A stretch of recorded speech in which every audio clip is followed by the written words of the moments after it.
Suicide Squad is probably one of the most polarizing films of the year. I've seen a lot of people that very much enjoy it, and I've seen people that hate it with the heat of 1,000 suns. And I am more on the side of enjoyment. I am not saying that the film is flawless. I'm not saying that it didn't have problems, but I thought it was a ridiculous amount of fun. I liked what they did with the characters, and I just liked the overall feel of the film. I've already talked about the movie itself, the theatrical cut, and now I'm going to go into the extended edition, the version that they put out on DVD. Now, when the movie was shown in trailers, we saw a lot of scenes that didn't end up in the movie.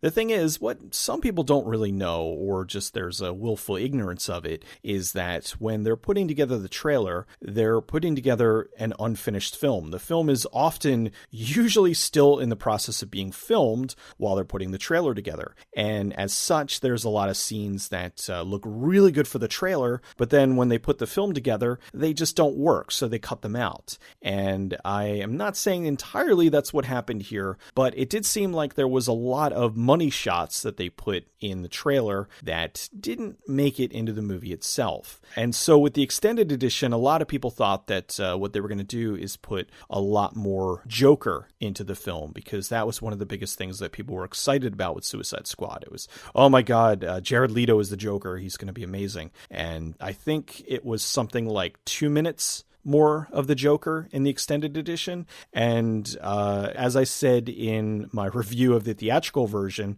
I thought that out of all the characters, including Slipknot, that Jared Leto as the Joker was the worst character. I did not like his Hot Topic Joker at all. And so while he wasn't really in the theatrical version all that much, I was kind of worried that they were going to overdose with him in the extended edition, or maybe it would have flipped me around on him. Maybe they would have put more of him in there and I would have liked him more. But with this, they did put more of him in there, and it didn't really amount to a whole lot. I think altogether it was like 20 minutes to a half hour of additional material that wasn't in the theatrical cut. And I will say that what they did do, they expanded more of the story. They gave more depth to Deadshot. They had a few scenes that ran on a little bit longer. They showed more of the bar sequence that was in the trailer. Now that was definitely a money shot that I don't know why they cut from the film. There's a scene where Harley Quinn is giving everybody drinks and Diablo asks for water, and she gives him a glass of water and she's like, "Good idea, honey," or something.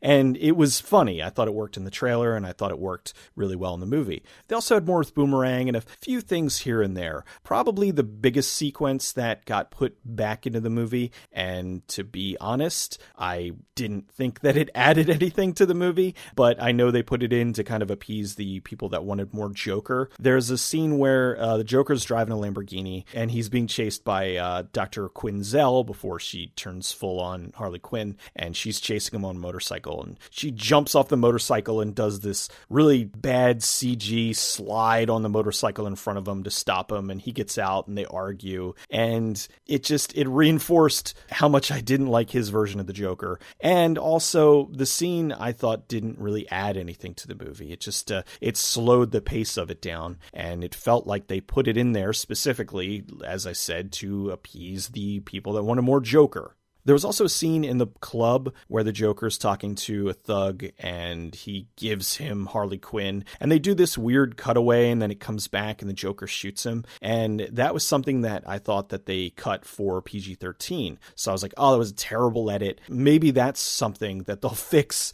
with the extended edition. And then with the extended edition, it was still the same thing. It was a terrible edit. I don't know what happened. I don't know what the original scene's supposed to be. I don't know if it was too violent, but it just was funny that it was like, okay, well, now you have the extended edition. The extended edition was, I believe it was unrated. And it looked like there was a segment where it's really sloppy. If you've seen the club scene, you know that you have to know what I'm talking about. It's awful. Oh, that's your lady, Joker. That's right. Yeah. Yo, Jake.